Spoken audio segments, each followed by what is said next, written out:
Soy Alicia Aravena, periodista y comunicadora, directora de la Fundación Observatorio del Cáncer, y he dedicado gran parte de mi vida profesional a difundir los temas relativos a la salud de las personas. No cabe duda que con mayor información se toman mejores decisiones. Por eso hemos desarrollado La Salud Primero, para conversar y analizar avances científicos, políticas públicas y los mejores consejos para tu salud y la de tu familia. Bienvenidos a La Salud Primero. Aquí estamos en una edición nueva de La Salud Primero, un programa de la Fundación Observatorio del Cáncer, y en esta oportunidad vamos a conversar sobre la diabetes, un problema potente en la salud pública en Chile, y para eso estamos conversando acá con la doctora Cecilia Vargas, presidenta de la Sociedad Chilena de Diabetología, doctora de la Clínica Alemana y del Hospital Padre Hurtado. Doctora, bienvenida. ¿Cómo está? Hola, muchas gracias. Gracias por la invitación. No, muchas gracias a usted porque queremos hablar de este tema que realmente es de alto impacto. Doctora, en breves palabras para nuestros auditores y auditoras, ¿cuál es la situación de la diabetes en Chile? Se dice que es la nueva pandemia, que hay muchísimos casos que han aumentado producto de la falta de controles y seguimiento tras el periodo del COVID. Cuéntenos un poco cómo dimensionan ustedes desde la Sociedad de Diabetología este tema. Bueno, la diabetes es efectivamente una enfermedad prevalente en nuestro país y a nivel mundial. Y cada día hay más datos que muestran que ha habido un incremento, sobre todo en los países de ingresos medios como nosotros y países de menos ingresos. Esto muy probablemente relacionado con la malnutrición. Y eso claramente se evidenció con el mayor número de casos que hemos podido diagnosticar en el último tiempo, relacionado con el aumento de peso que hubo durante el periodo de las cuarentenas. Esto relacionado con, desafortunadamente, la eh, falta de disponibilidad de espacio para hacer actividad física y también con las malas elecciones probablemente de algunos alimentos, sobre todo alimentos ultraprocesados que estuvieron más de fácil acceso durante los periodos de las cuarentenas. Eso generó entonces un incremento probablemente del peso en la población, y esto es un factor gatillante de la principal tipo de diabetes que afecta a la población mundial, que es la diabetes tipo 2. Justamente eso le quería preguntar. Cuando hablamos de diabetes, hablamos de dos, prácticamente dos, entiendo que hay muchas más, pero me imagino que hablamos fuertemente de la diabetes tipo 1 y la tipo 2. La tipo 2, la que usted señala, que es la que ha ido incrementándose en el último tiempo, ¿tiene relación con nuestros hábitos alimenticios, con nuestros hábitos de salud, con un tema más cultural? Claro que sí, la diabetes tipo 2 está muy relacionada con el peso y el sedentarismo. Entonces, y esos son factores claro, que influyen en la prevalencia de esta condición. Eso es como lo que hemos visto. Y también, bueno, otro factor que influye también en el aumento de la prevalencia de la diabetes tipo 2 es que está muy relacionada con el envejecimiento de la población. Entonces, hay una mezcla de factores que hacen que el número de personas afectadas por diabetes tipo 2 haya aumentado.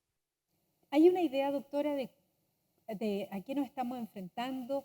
¿Cuántas personas se estiman en Chile que padecen esta condición de la diabetes tipo 2? La encuesta nacional de salud habla que alrededor de un 13% de la población chilena está afectada por diabetes en general. La encuesta nacional de salud incluye todos los tipos de diabetes, excepto la diabetes gestacional, que es una diabetes especial que ocurre durante el embarazo, y en población mayor de 15 años. Y esa es como la población afectada. Nosotros todavía no tenemos valores o números de nuevos casos de esto, porque la encuesta nacional de salud data, digamos, más o menos unos 4 años atrás. Por lo tanto, no está incluido el periodo de la pandemia. Pandemia, ¿no es cierto? No tenemos el impacto todavía, no lo podemos ver reflejado en una estadística, ciertamente. Pero usted, con su experiencia clínica, con lo que ven desde la sociedad, ¿en qué semáforo estamos? ¿En amarillo o en rojo? ¿Cómo lo pudiera dimensionar usted como para poder entregar un mensaje claro en este tema? Bueno, la verdad es que estamos en un escenario medio rojo. Primero porque intuimos que ha habido un aumento en el número de casos, y no solamente de diabetes tipo 2, sino que también en diabetes tipo 1, que también ha sido reportado a nivel mundial. No sabemos si esto tiene que ver con una condición en donde hay mayor pesquisa de diabetes tipo 1, o es que haya esto también influido la infección por el virus.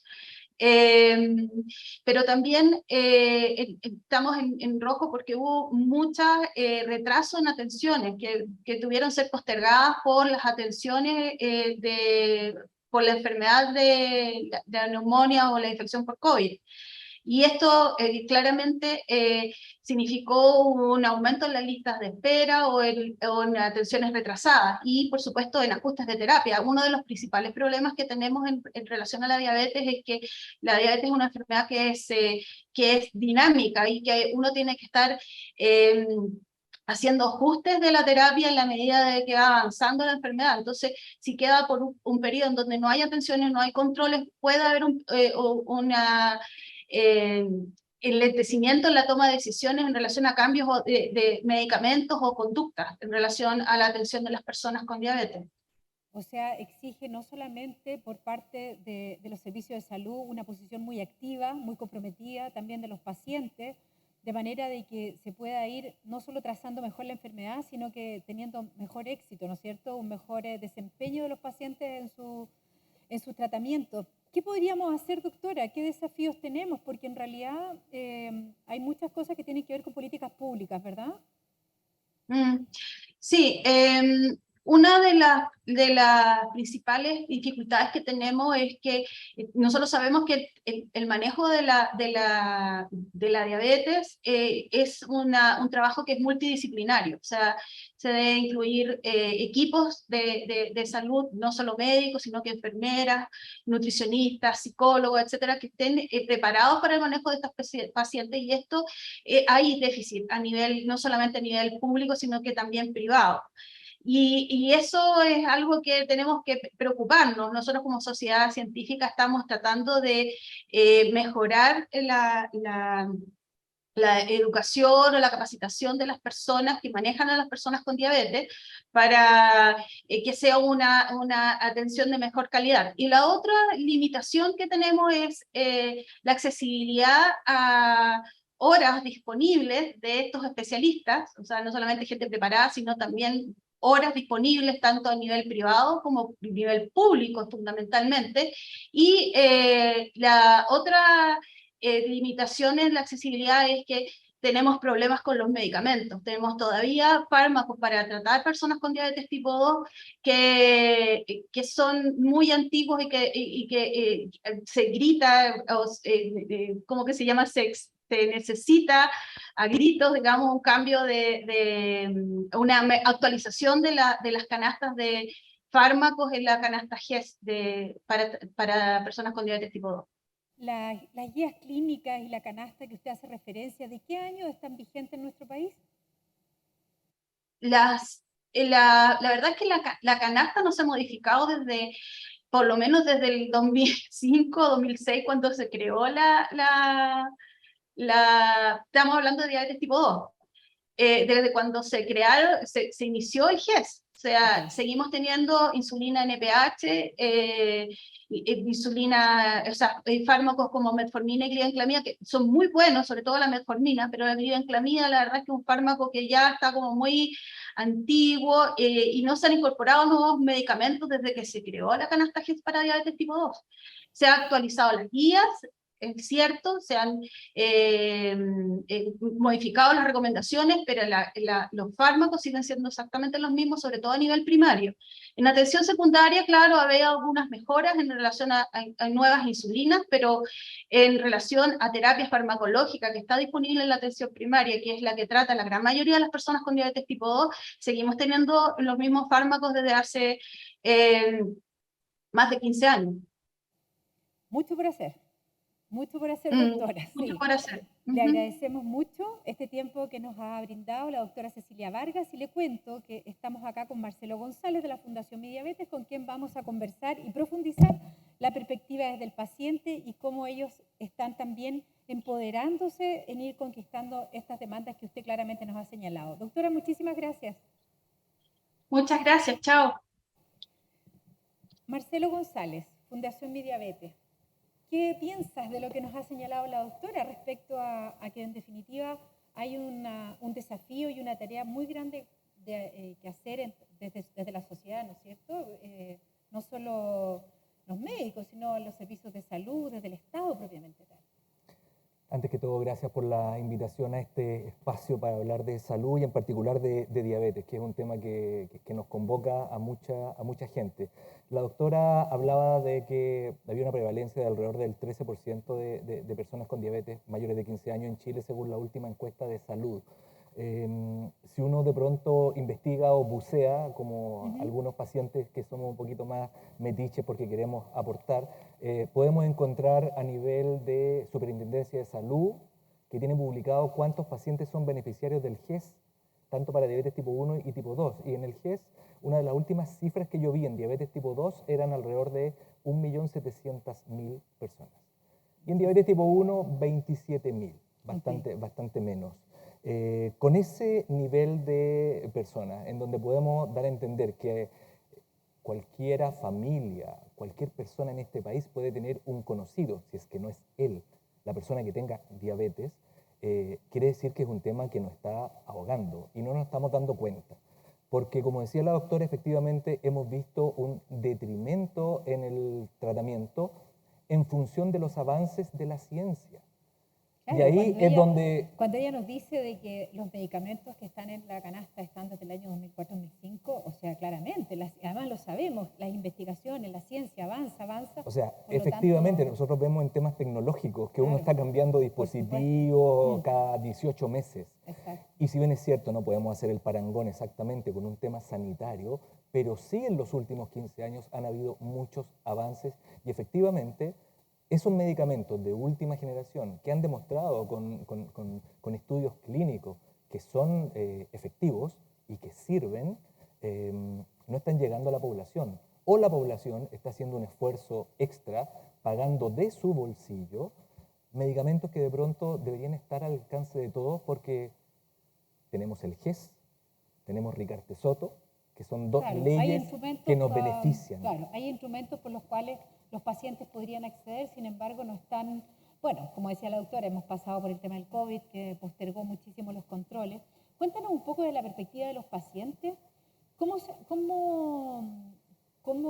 han vivido este tiempo con tan pocos controles, con tal vez casos de ausencia de medicamentos? ¿Cómo ha sido? Yo creo que ha sido la percepción nuestra a través de nuestra fundación con mensajes que nos llegan, tiene que ver con mucha angustia. O sea, claramente el sentirse abandonado por el sistema, porque no hay horas, porque voy a la farmacia y no tengo el medicamento, porque efectivamente hay una consulta, una derivación a nutricionista, como decía la doctora, o a la enfermera educadora y no se concretan.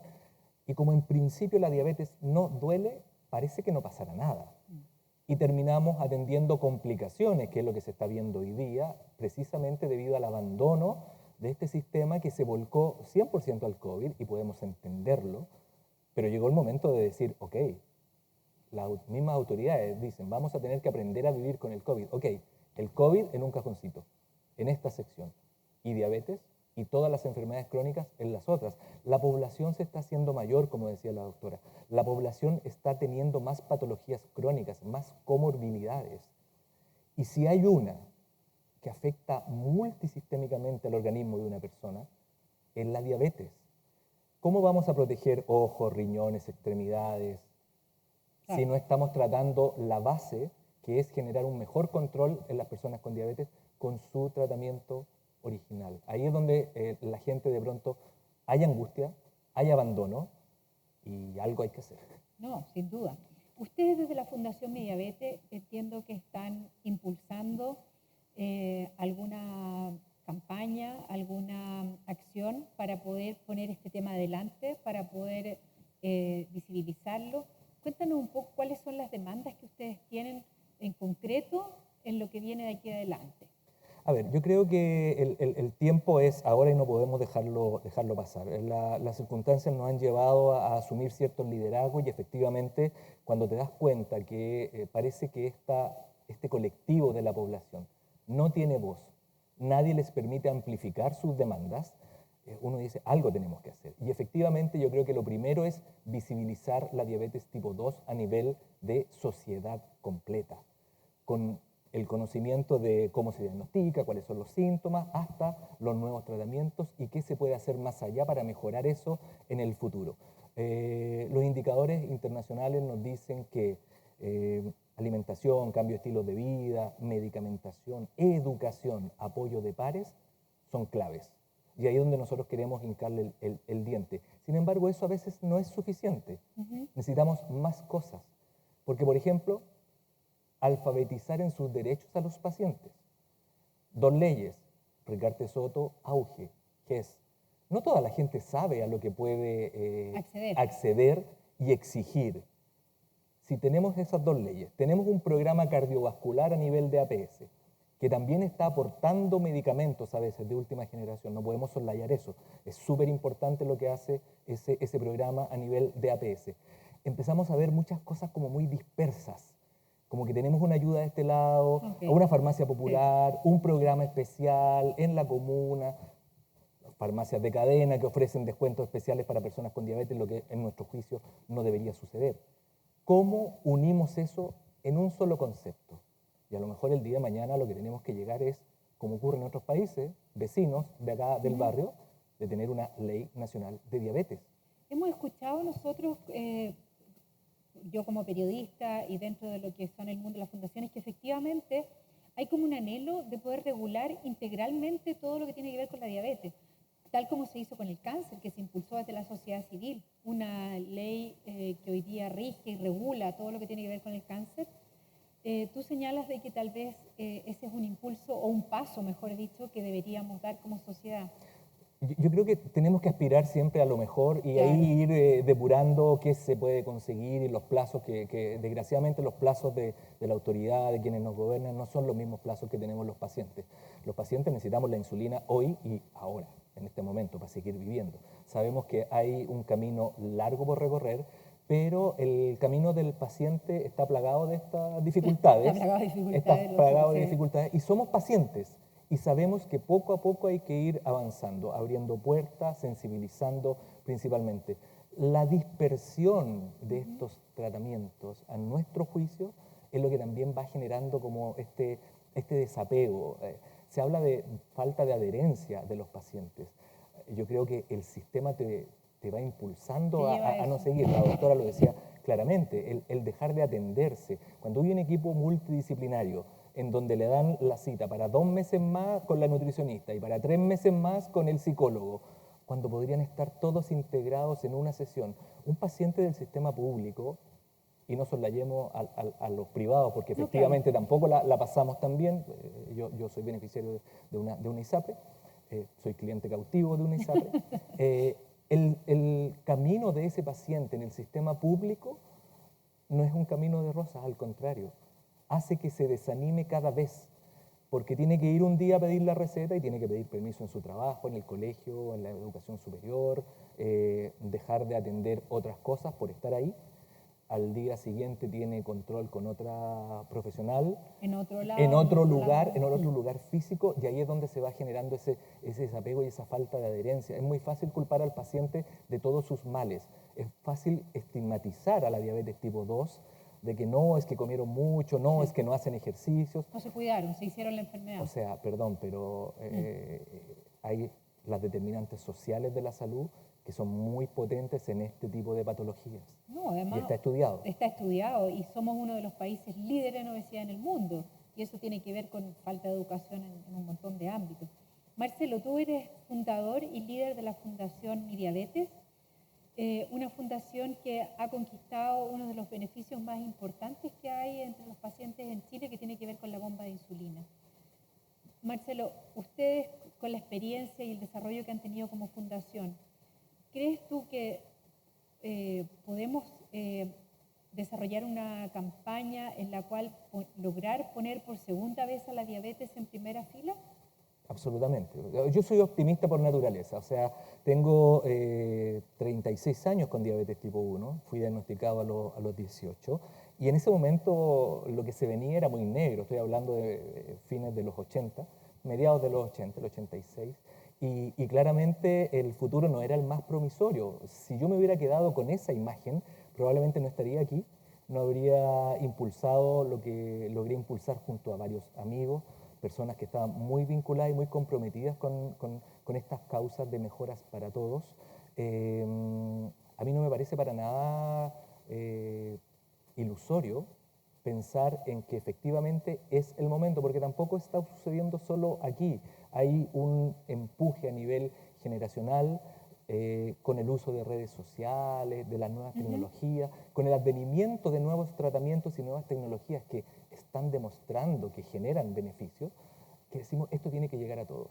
Hay un componente de solidaridad también.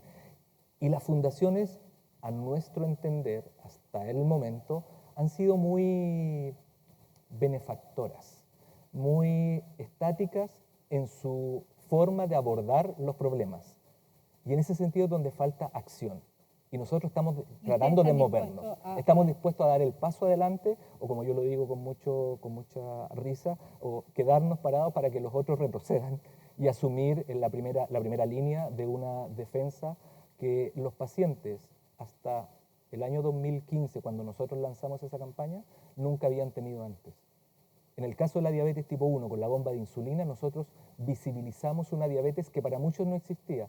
La diabetes, tanto tipo 1 como tipo 2, son invisibles, pasan desapercibidas en la sociedad cuando uno va caminando. O sea, si alguien me ve, o ve a mi padre, o ve a un tío, si es que no tiene un problema como una amputación, por ejemplo, nadie se entera que tiene diabetes.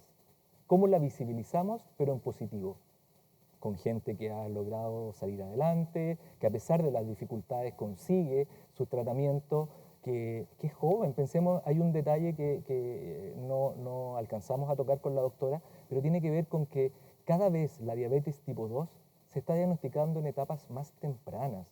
Hay adolescentes que debido a los malos hábitos alimenticios están haciendo diabetes tipo 2. Esta ya no es una patología de adultos o de adultos mayores, como antes se veía. Y ¿sabes qué? Y la diabetes tipo 1, que creo que podemos aprovechar el detalle, porque cuando yo fui diagnosticado, la diabetes tipo 1 se llamaba diabetes juvenil, porque le daba solo a niños o adultos muy jóvenes, menores de 20 años.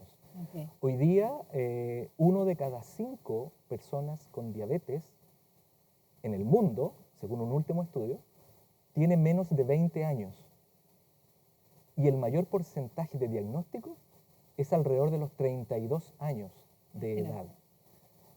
Ambas patologías han ido cambiando, claro, se han ido movilizando, claro. Y eso significa que tenemos a todo el espectro de la población potencialmente susceptible de tener, exactamente, de desarrollar diabetes. Marcelo González, muchísimas gracias por haber compartido esta conversación con La Salud Primero, y los invitamos a todos y a todas a seguir a la Fundación Mi Diabetes en @midiabetes en Instagram. Sí, y en nuestro sitio web, que los lleva a todas nuestras redes sociales. Nuestro sitio web es www.midiabetes.cl. Muchísimas gracias, Marcelo. Gracias a ti, Alicia.